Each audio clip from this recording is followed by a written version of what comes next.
15 फरवरी 2019 जमीन से हजारों किलोमीटर ऊपर अंतरिक्ष में भारत की थर्ड आई रॉ की एक हाई रिजोल्यूशन स्पाइस सैटेलाइट अपनी ऑर्बिट में घूम रही थी। अचानक एक एन्क्रिप्टेड कमांड अपलोड होती है। सैटेलाइट अपने पुराने पाथ से हटती है और उसका फोकस पाकिस्तान के खैबर पख्तूनख्वा इलाके के एक सुनसान पहाड़ी इलाके पर लॉक हो जाता है। यह जगह थी बालाकोट। नीचे जमीन पर भी कुछ अजीब हो रहा था। पठानी सूट पहने, चेहरे पर गमछा लपेटे दो आदमी इस पहाड़ी कैंप के इर्द गिर्द घूम रहे थे। ये आम पठान नहीं थे, ये रॉ के एजेंट थे। इन एजेंट्स ने जो देखा उसने उनके भी रोंगटे खड़े कर दिए। ये कोई मामूली कैंप नहीं था, ये एक किला था जिसे जंगलों के बीच छुपाया गया था। यहां ट्रेनिंग चल रही थी। 500 से ज्यादा आतंकवादी जिहाद की तैयारी कर रहे थे। इंटेलिजेंस रिपोर्ट्स के मुताबिक ये वही जगह थी जहां कभी अजमल कसाब जैसे दरिंदों को ट्रेन किया गया था। और सबसे खौफनाक खबर यह थी कि आने वाले कुछ ही दिनों में 300 नए रिक्रूट्स यहां पहुंचने वाले थे। रॉ एजेंट्स ने अपनी जान की बाजी लगाकर उस कैंप की चप्पे चप्पे की तस्वीरें ली। ये तस्वीरें और ग्राउंड इंटेल नई दिल्ली के रॉ हेडक्वार्टर में पहुंची। रॉ चीफ अनिल धस्माना समझ गए कि अगर इसे अभी नहीं रोका गया तो तबाही मचना तय था। इस इंटेल के मिलते ही भारत के इतिहास का सबसे बड़ा और सबसे खतरनाक कोवर्ट ऑपरेशन शुरू होने वाला था। यह था ऑपरेशन बंदर। 14 फरवरी 2019 भारत के इतिहास में यह दिन ब्लैक डे के नाम से दर्ज है। जम्मू श्रीनगर नेशनल हाईवे 44, दोपहर का वक्त सीआरपीएफ का काफिला जिसमें 78 गाड़ियां शामिल थीं, अपने रास्ते पर आगे बढ़ रहा था। इन ट्रकों में बैठे थे हमारे 2500 जवान। उन्हें अंदाजा भी नहीं था कि अगले ही पल उनकी दुनिया हमेशा के लिए अंधेरे में डूबने वाली है। काफिला अभी 15 मिनट ही चला था कि एक कनेक्टिंग रोड से एक गाड़ी हाईवे पर आती है। यह गाड़ी नॉर्मल नहीं थी, इसमें 300 किलो RDX भरा हुआ था। सीआरपीएफ के ड्राइवर कुछ समझ पाते उससे पहले ही उस गाड़ी के ड्राइवर ने अपनी गाड़ी काफिले के एक बस से टकरा दी। एक तेज धमाका हुआ, इतना तेज कि कई किलोमीटर दूर तक जमीन हिल गई। आग का एक गुब्बारा आसमान में उठा और देखते ही देखते हमारे 40 बहादुर जवान वीर गति को प्राप्त हो गए। इस कायराना हमले की जिम्मेदारी ली पाकिस्तान में बैठे आतंकी संगठन जैश-ए-मोहम्मद ने। उसका लीडर मसूद अजहर, जो बहावलपुर में बैठकर भारत की तबाही के सपने देख रहा था, उसने सोचा था कि भारत हमेशा की तरह कड़ी निंदा करेगा, डोजियर देगा और चुप हो जाएगा। लेकिन वो भूल गया था कि ये 2019 का भारत है। वो भारत जो अब चुप नहीं बैठता, वो भारत जो घर में घुसकर मारता है। 19 फरवरी 2019 दिल्ली। पुलवामा हमले को 4 दिन बीत चुके थे। रॉ चीफ अनिल धस्माना सीधा प्रधानमंत्री नरेंद्र मोदी के रेजिडेंस पर पहुंचते हैं।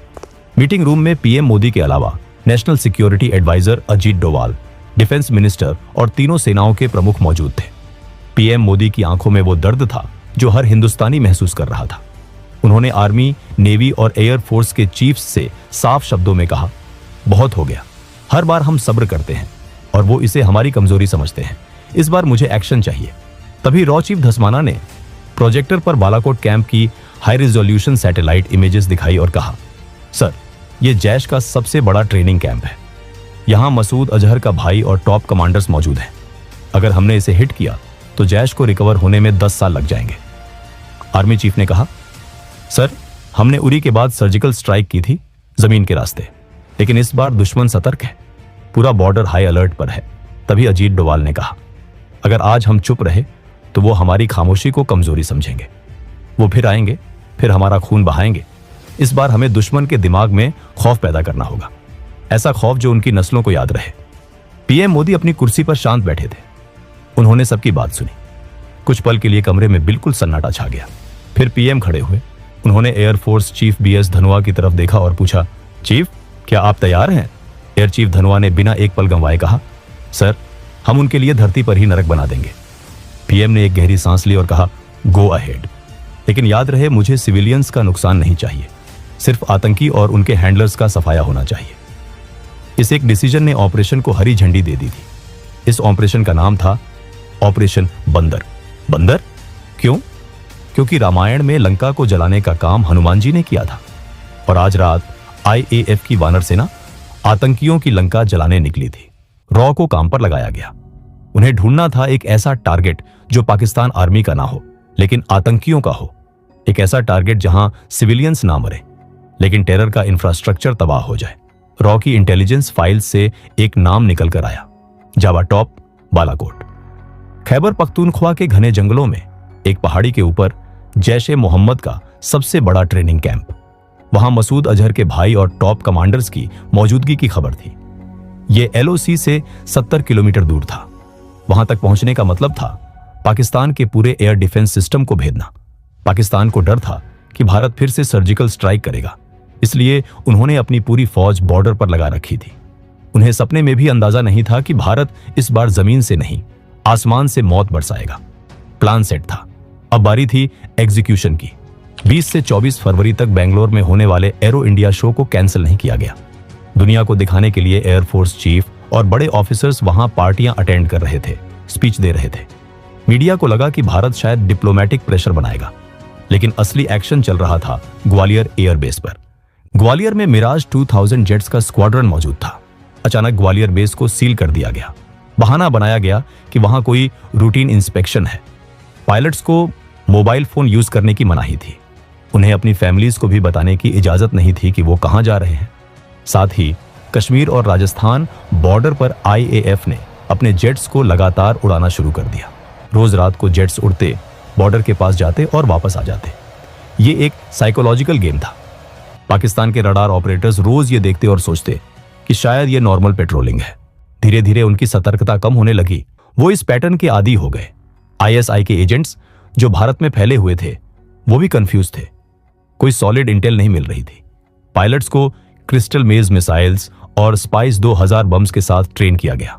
पायलट्स को क्रिस्टल मेज मिसाइल्स और स्पाइस 2000 बॉम्ब्स के साथ ट्रेन किया गया।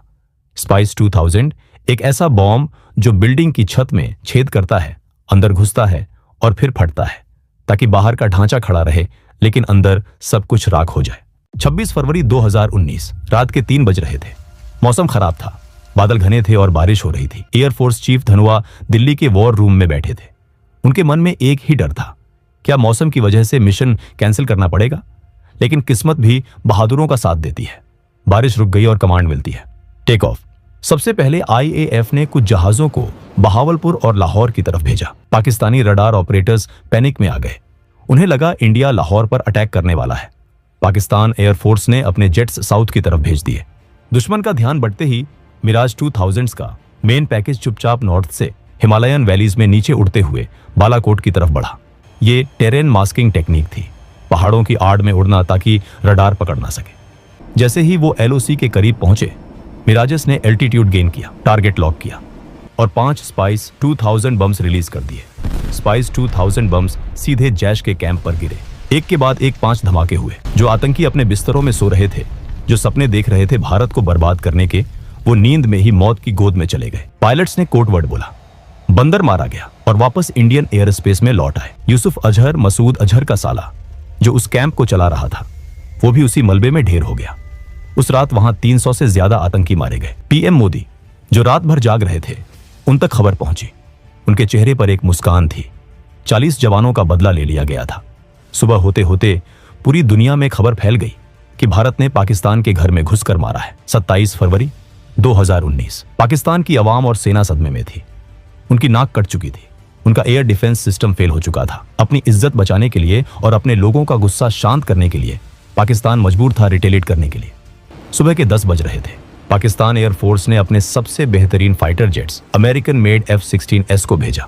उनका मकसद था भारत के मिलिट्री इंस्टॉलेशंस पर बम गिराना, ताकि वो दिखा सकें कि वो भी कमजोर नहीं है।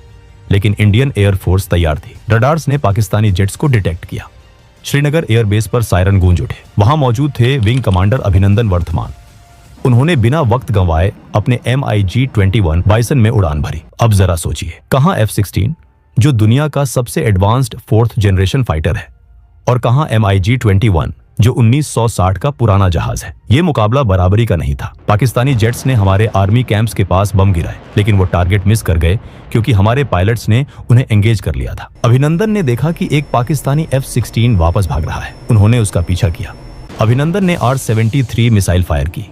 मिसाइल सीधे जाकर F-16 को लगी और F-16 नीचे गिरने लगा। इतिहास में पहली बार किसी MiG-21 ने F-16 को मार गिराया था। ये एक चमत्कार से कम नहीं था। विंग कमांडर अभिनंदन ने देखा कि एक पाकिस्तानी जेट वापस भाग रहा है, लेकिन अभिनंदन उस जेट के पीछे एलओसी क्रॉस कर गए। वो अब दुश्मन के इलाके में थे। वहां से एक पाकिस्तानी मिसाइल आई और अभिनंदन के जेट को हिट कर गई। अभिनंदन तुरंत इजेक्ट करते हैं। वो पैराशूट से नीचे उतरते हैं। जैसे ही अभिनंदन जमीन पर गिरे, उन्हें एहसास हो गया कि वो पाकिस्तान में है। गांव के लोग उनकी तरफ दौड़े, हाथ में पत्थर और डंडे लेकर। अभिनंदन घबराए नहीं। उन्होंने भागने की कोशिश नहीं की, ना ही गिड़गिड़ाए।